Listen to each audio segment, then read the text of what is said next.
जय जय श्रीमन्नारायण। मैं सीता श्रीनिवास।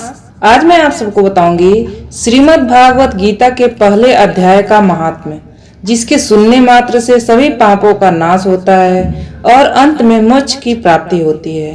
तो ध्यान से सुनिएगा।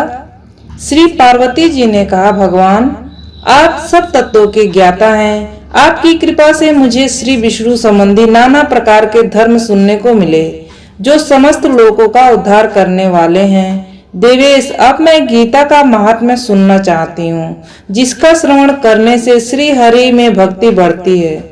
श्री महादेव जी बोले, जिनका श्री विग्रह अलसी के फूल की भांति श्याम वर्ण का है, पक्षीराज गरुड़ ही जिनके वाहन हैं, जो अपनी महिमा से कभी च्युत नहीं होते तथा शेषनाग की शस्या पर शयन करते हैं, उन भगवान महाविष्णु की हम उपासना करते हैं।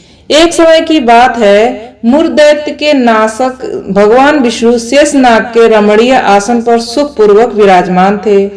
उस समय समस्त लोगों को आनंद देने वाली भगवती लक्ष्मी जी ने आदर पूर्वक प्रश्न किया। श्री लक्ष्मी जी ने पूछा, भगवान आप संपूर्ण जगत का पालन करते हुए भी अपने ऐश्वर्य के प्रति उदासीन से होकर जो इस क्षीर सागर में नींद ले रहे हैं, इसका क्या कारण है? श्री भगवान बोले, सुमुखी, मैं नींद नहीं लेता हूँ, अपितु तत्व का अनुसरण करने वाली अंतर्दृष्टि के द्वारा अपने ही माहेश्वर तेज का साक्षात्कार कर रहा हूँ।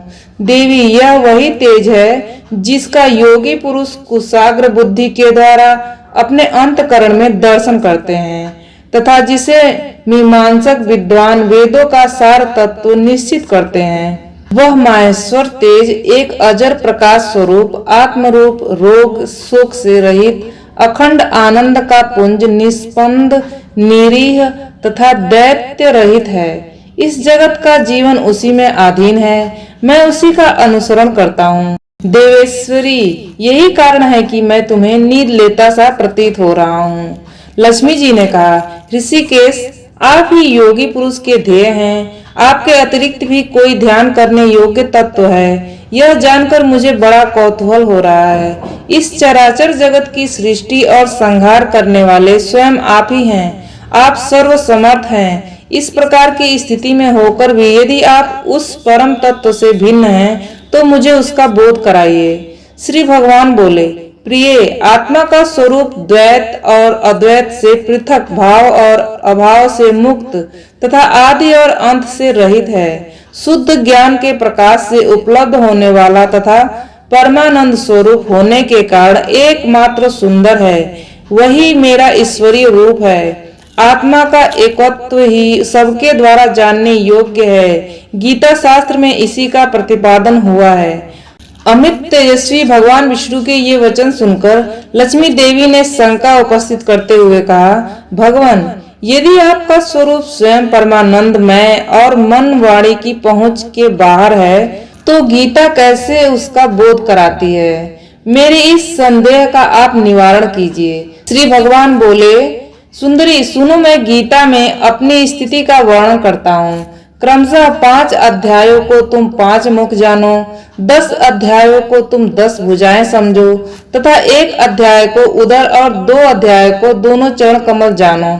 इस प्रकार यह 18 अध्यायों की वांगमयी ईश्वरीय मूर्ति ही समझनी चाहिए। यह ज्ञान मात्र से ही महान पातकों का नाश करने वाली है। जो उत्तम बुद्धि वाला पुरुष गीता के 1 या आधे अध्याय का अथवा 1 आधे या चौथाई श्लोक का भी प्रतिदिन अभ्यास करता है, वह सुशर्मा के समान मुक्त हो जाता है। श्री लक्ष्मी जी ने पूछा, देव, सुशर्मा कौन था, किस जाति का था और किस कारण से उसकी मुक्ति हुई? श्री भगवान बोले, प्रिय, सुशर्मा बड़ी खोटी बुद्धि का मनुष्य था। पापियों का तो वह शिरोमणि ही था। उसका जन्म वैदिक ज्ञान से शून्य एवं क्रूरता पूर्व कर्म करने वाले ब्राह्मणों के कुल में हुआ था। वह न ध्यान करता था, न जप करता था, न होम करता था, न अतिथियों का सत्कार करता था। वह लंपट होने के कारण सदा विषयों के सेवन में ही आसक्त रहता था। हल जोतता और पत्ते बेचकर जीविका चलाता था। उसे मदिरा पीने का व्यसन था तथा वह मांस भी खाया करता था। इस प्रकार उसने अपने जीवन का दीर्घकाल व्यतीत कर दिया। एक दिन मूढ़ बुद्धि सुशर्मा पत्ते लाने के लिए किसी ऋषि की वाटिका में घूम रहा था। इसी बीच में काल रूपधारी काले सांप ने उसे डस लिया। सुशर्मा की मृत्यु हो गई। तदंतर वह अनेक नरकों में जा वहां की यातनाएं भोगकर मृत्यु लोक में लौट आया। बोझ ढोने वाला बैल हुआ। उस समय किसी पंगु ने अपने जीवन को आराम से व्यतीत करने के लिए उसे खरीद लिया। बैल ने अपनी पीठ पर पंगु का भार ढोते हुए बड़े कष्ट से 7-8 वर्ष बिताए। एक दिन पंगु ने किसी ऊंचे स्थान पर बहुत देर तक बड़ी तेजी के साथ उस बैल को घुमाया। उससे वह थक कर बड़े वेग से पृथ्वी पर गिरा और मूर्छित हो गया। उस समय वहां कौतूहलवश आकृष्ट हो बहुत से लोग एकत्रित हो गए। उस जन समुदाय से किसी पुण्यात्मा व्यक्ति ने उस बैल का कल्याण करने के लिए उसे अपना पुण्य दान किया। तत्पश्चात कुछ दूसरे लोगों ने भी अपने अपने पुण्यों को याद करके उन्हें उसके लिए दान किया। उस भीड़ में एक वेश्या भी खड़ी थी। उसे अपने पुण्य का पता नहीं था, तो भी उसने लोगों की देखा देखी उस बैल के लिए कुछ त्याग किया। तदंतर यमराज के दूत उस मरे हुए प्राणी को पहले यमपुरी में ले गए। वहां यह विचार कर कि यह वेश्या के दिए हुए पुण्य से पुण्यवान हो गया है, उसे छोड़ दिया गया। फिर वह भूलोक में आकर उत्तम कुल और शील वाले ब्राह्मणों के घर में उत्पन्न हुआ। उस समय भी उसे अपने पूर्व जन्म की बातों का स्मरण बना रहा।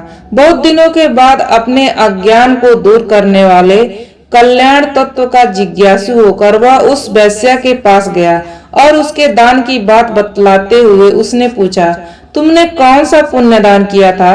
वैश्या ने उत्तर दिया, वह पिंजरे में बैठा हुआ तोता प्रतिदिन कुछ पढ़ता है, उससे मेरा अंतःकरण पवित्र हो गया है। उसका पुण्य मैंने तुम्हारे लिए दान किया था। इसके बाद उन दोनों ने तोते से पूछा। तब उस तोते ने अपने पूर्व जन्म का स्मरण करके प्राचीन इतिहास कहना आरंभ किया। तोता बोला, पूर्व जन्म में मैं विद्वान होकर भी विद्वत्ता के अभिमान से मोहित रहता था। मेरा राग द्वेष इतना बढ़ गया था कि मैं गुणवान विद्वानों के प्रति भी ईर्ष्या भाव रखता था। फिर समयानुसार मेरी मृत्यु हो गई और मैं अनेकों घृणित लोकों में भटकता फिरा। उसके बाद उस लोक में आया। सद्गुरु की अत्यंत निंदा करने के कारण तोते के कुल में मेरा जन्म हुआ। पापी होने के कारण छोटी अवस्था में ही मेरा माता पिता से वियोग हो गया। एक दिन मैं ग्रीष्म ऋतु में तपते हुए मार्ग पर पड़ा था। वहां से कुछ श्रेष्ठ मुनि मुझे उठा लाए और महात्माओं के आश्रय में आश्रम के भीतर एक पिंजरे में उन्होंने मुझे डाल दिया। वहीं मुझे पढ़ाया गया। ऋषियों के बालक बड़े आदर के साथ गीता के प्रथम अध्याय की आवृत्ति करते थे। उन्हीं से सुनकर मैं भी बारंबार पाठ करने लगा। इसी बीच में एक चोरी करने वाले बहेलिये ने मुझे वहां से चुरा लिया। तत्पश्चात इस देवी ने मुझे खरीद लिया। यही मेरा वृत्तांत है, जिसे मैं आप लोगों से बता दिया। पूर्व काल में मैंने इस प्रथम अध्याय का अभ्यास किया था, जिससे मैंने अपने पाप को दूर किया है। फिर उसी से उस वैश्य का भी अंतःकरण शुद्ध हुआ है और उसी के पुण्य से ये द्विज श्रेष्ठ सुशर्मा भी पाप मुक्त हुए हैं। इस प्रकार परस्पर वार्तालाप और गीता के प्रथम अध्याय के महात्म्य की प्रशंसा करके वे तीनों निरंतर अपने अपने घर पर गीता का अभ्यास करने लगे। फिर ज्ञान प्राप्त करके वे मुक्त हो गए। इसलिए जो गीता के प्रथम अध्याय को पढ़ता, सुनता तथा अभ्यास करता है, उसे इस भव सागर को पार करने में कोई कठिनाई नहीं होती है। पहला अध्याय यहीं पे पूरा होता है। आपका दिन शुभ हो, आपका दिन मंगलमय हो, आपकी सारी इच्छाएं पूर्ण हो, आपको मोक्ष की प्राप्ति हो, आप भव सागर से तर जाएं। इसी इच्छाओं के साथ, इसी मनोकामना के साथ मैं इस वीडियो को समाप्त करती हूँ। जय जय श्रीमन नारायण।